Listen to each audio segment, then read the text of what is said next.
Alam niyo po, medyo busy yung linggo, pero 2 araw ako sa linggong itong naka-diving, no? April 30, doon ako sa Cebu nag-dive at syempre kahapon, no, nagkaroon tayo ng special episode dyan sa Bawan, Batangas.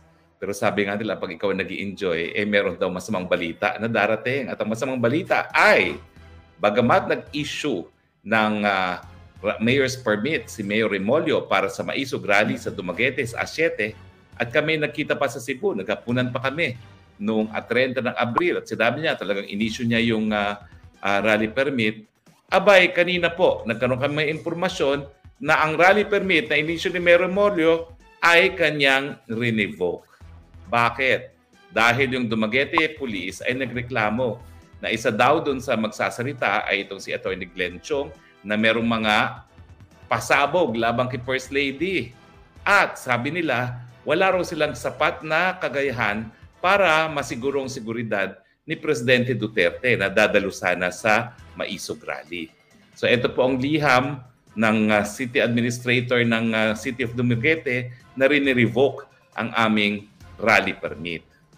Alam niyo ba ho na yung rally sa Bustos, Bulacan, hindi kinakailangan ng permit kasi sa pribadong property. Pero ang ginawa naman doon ay talagang hinarangan at nagkuha ng mga 300 na mga mukhang drug addict na mayroong mga pamalo. Kaya ang sabi ni Presidente Duterte, wag nang ituloy. Pero ito naman pong ginawa ng Dumaguete, hindi po katanggap-tanggap yan. Bakit? Doon po sa kaso na hinain ko nga na IBP versus City Mayor of Manila, ang sabi ng Korte Suprema, ang tanging paraan lang para hindi matuloy ang rally ay kung merong clear and present danger. Pero yung sinasabi ng Dumaguete Police Department na wala silang sapat na kakayahan para ma-ensure ang kaligtasan ni Presidente Duterte, hindi po yan clear and present danger. Ang dapat na clear and present danger po, meron talagang clear and present danger na magresulta dahil sa pagtipon-tipon. Gaya ng pagtipon-tipon ng teroristang CPP-NPA sa kanilang anibersaryo na kung may gagawin sila. Pero yung supposedly kakulangan ng kakayahan ng pulis para protektahan ang isang dating presidente, hindi po yan ground para po masuspinde o ma-revoke ang rally. Uulitin ko po, ang karapatan ng taong bayan para magtipon-tipon na mapayapa para ilabas ang kanilang hinaing laban sa gobyerno, yan po'y kabahagi ng karapatan ng malayang pananalita at hindi po pwedeng supilin. As early as 1948, Primicias versus Fogoso, ang sabi po ng Korte Suprema, ang mga lokal na pamalaan, hindi po sila nagbibigay ng permit para mag-rally. Ang rally permit po ay ang saligang batas, ang Bill of Rights. Ang kanilang papel po ay limitahan yung time, place, and manner ng pagtitipon. At ito naman po ay binigay ng rally permit pa sa Rizal Avenue at dahil nabigyan na yan, ibig sabihin nagawa na nung lokal na pamahalaan ang kanilang katungkulan na time, place, and manner. So illegal po yung pagre-revoke. Pero kami po ay hindi na po magpapatinag. Hindi na po kami magpapasupil sa aming karapatan. Nagsalita na po ang dating Presidente Duterte, tuloy po ang rally. Sang-ayon din po dun sa desisyon ng Korte Suprema sa aking kasong hinaing, ang sabi ng Korte Suprema at mula ngayon, hindi na kinakailangan ng rally permit kung ang pagrarally ay gagawin sa Freedom Park. At tinalaga ang lahat ng lokal na pamahalaan na magtalaga ng mga Freedom Park kung saan ang taong bayan ay may karapatan na mapayapang magtipon-tipon para ilabas ang hinaing labang sa gobyerno.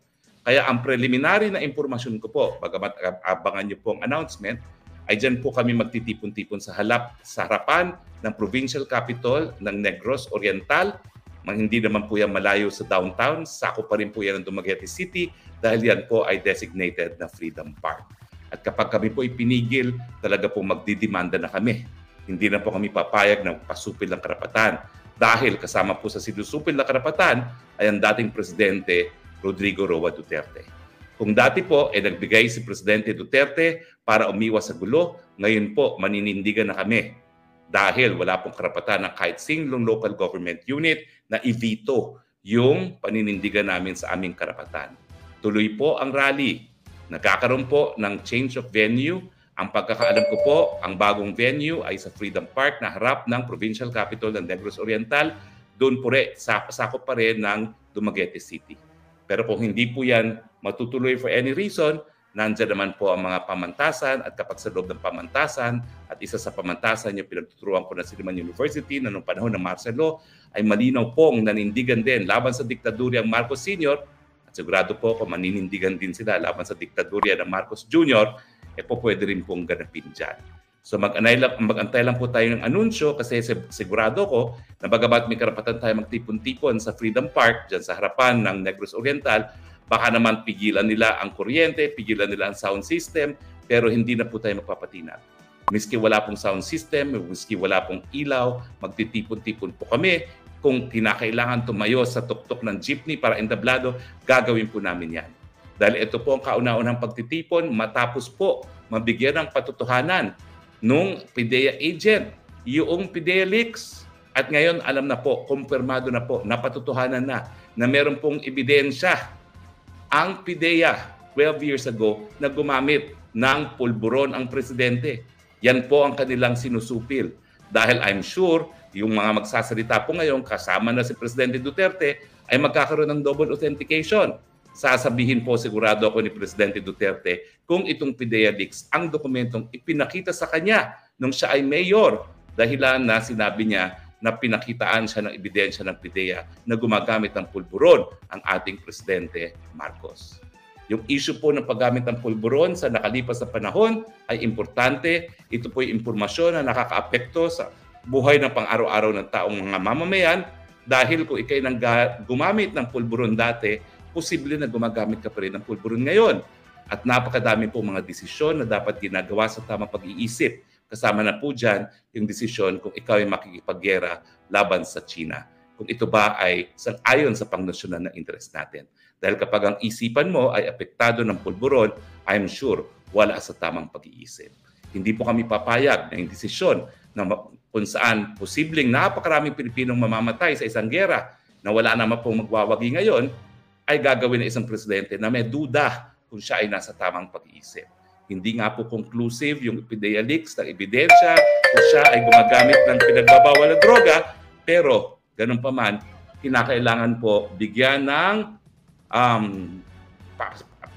pasinungalingan ng presidente yan o di naman po kaya ay pasinungalingan niya sa pamamagitan po ng drug test na hair follicle. Pero hindi po katanggap-tanggap na sa ngayon po, nananahimik pa rin ang presidente tungkol dito sa PIDEA leaks. Na-authenticate na po yan, kinakailangan magsalita na po siya at meron tayong karapatan bilang mga mamamayan na masigurado na nasa tamang pag-iisip ang ating presidente. Sa mga ibang bagay naman po, tinatanggi po ngayon ni Defense Secretary Gibo Teodoro yung sinasabi ng Chinese Embassy na mayroon daw new model na kasunduan pagdating po sa West Philippine Sea. Well, kung totoo pong nagsisinungaling ng Chinese Embassy, kinakailangan po hindi lang dinaya. Kinakailangan gumawa ng talagang napakatinding hakbang dahil hindi katanggap-tanggap kung isang foreign government gaya ng China ay magsisinungaling tungkol sa isang pagkasunduan. Kaya nga po ako'y naniniwala na hindi para po magsinungaling ang isang gobyerno na permanent member ng Security Council ng United Nations na may ganyang kasunduan na tinatawag na new model na di umano ay linabag ng Pangulong Marcos. Itong kasunduan naman po ito, hindi ito pinasok ni Presidente Duterte. Siya mismo ang pumasok sa kasunduan na ito. Kaya nga po ngayon din, kinakailangan malaman natin ang katotohanan. At kung talagang totoong nagsisinungaling ang China, baka dahilan po yan para dapat putulin natin, panandalian ang ating diplomatic relations. Pero hindi po mangyayari yan. Dahil sigurado po ako, hindi para magsinungaling ang bansa na gaya ng China na permanent members ng Security Council ng United Nations sa isang bagay gaya ng kasunduan sa isang teritoryo na pinag-aagawan. Nagpapalusot lang po ang ating mga leaders. Dahil ayaw nila aminin na baka mas malala ang pinasok nilang kasunduan kaysa sa gentleman's agreement ni Presidente Duterte na status quo lamang. Ngayon po, hindi natin alam kung anong pinasok nila. Pero alam po natin, parang ang kasunduan ay pinag-usapan sa panig ng hukbong sandatahan ng Pilipinas at ng Embahada ng China at may basbas ang Department of National Defense at National Security Council. Panahon na po para sila naman po magsalita at magsabi kung totoong nagsisinungaling ang isang gobyerno gaya ng China na ako po'y hindi mapaniwala. Tignan po natin ang reactions ng ating mga Viewers, kayo ba po ay makikiisa sa amin? Miski wala po kayo sa Dumaguete, tune in po sa ating Spokes Hour dahil may dala-dala po akong video team. Tayo po mismo ay magla-live. Mag-i-interview po tayo doon sa surprise interviewee natin na magsasabi kung yung PIDEA Leaks document ay siya ngang dokumento na nakita ni dating Presidente Rodrigo Roa Duterte nung siya ay mayor pa. So wag niyo pong mamimiss yan. Okay? At lahat po namang pangyayari doon, with or without rally permit, mapapanood niyo po yan. Kung kami ay hahatawin, makikita niyo po yan. Subukan nilang hatawin ang dating Presidente Rodrigo Roa Duterte. Hinahamon ko sila. Hatawin niyo ang dating Presidente. Tignan natin kung anong hagupit ng taong bayan ang makikita ninyo. Jasmine, grabe na ho, attorney. Hindi nila alam sa kanilang ginagawa, mas lalong tumitindi ang suporta ng taong bayan sa mga Duterte. Expect a lot worse from this admin, but we will continue fighting for the Philippines. Tama po yan. Talaga po hindi nila alam na habang sinusupil ang karapatan, lalo nagagalit ang taong bayan.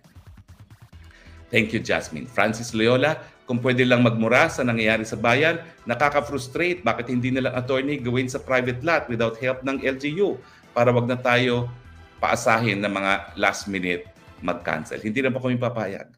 Yung nga po sa Bustos, private lot yun. Ngayon po, gagawin natin sa Freedom Park at subukan nilang pigilan tayo. Okay? Darlene D. Suke, no way, attorney. Napaka-lame ng excuse ng LGU. My goodness. But, basta naging mayor kung ganyan lang din. And apply ulit? What for? Alam naman natin, di nila yun actionan pa. Laban lang ng laban. Yan pong gagawin natin. Talaga pong dumating ang mensahe, hindi na aatras ang dating Pangulong Rodrigo Roa Duterte. Magpupulong po kami alas 6 bukas ng gabi para ituloy ang rally kahit saan man yan gagawin. Antayin lang po natin ang final na venue para sa mausig bukas. Arcilia Zenea, bakit ang Malacanang takot na takot sa maisog rally? Peaceful rally naman yan. Hindi naman barduguhan. Siguro, Attorney Harry, kailangan na taong lumabas sa kalsada, buong Pilipinas, lahat sinusupil ang mga pagag. Kaya nga po natutuwa naman ako na sa Dumaguete, talaga naman pong panahon pa ng martial law, naninindigan na mga taga Dumaguete at saka Negros Oriental. So, samahan niyo po kami, mga kapwa Negrense, mga kapwa, mga taga Dumaguete. Ako po yung nagtuturo sa Siliman, mga estudyante namin sa Siliman, manindigan po tayo.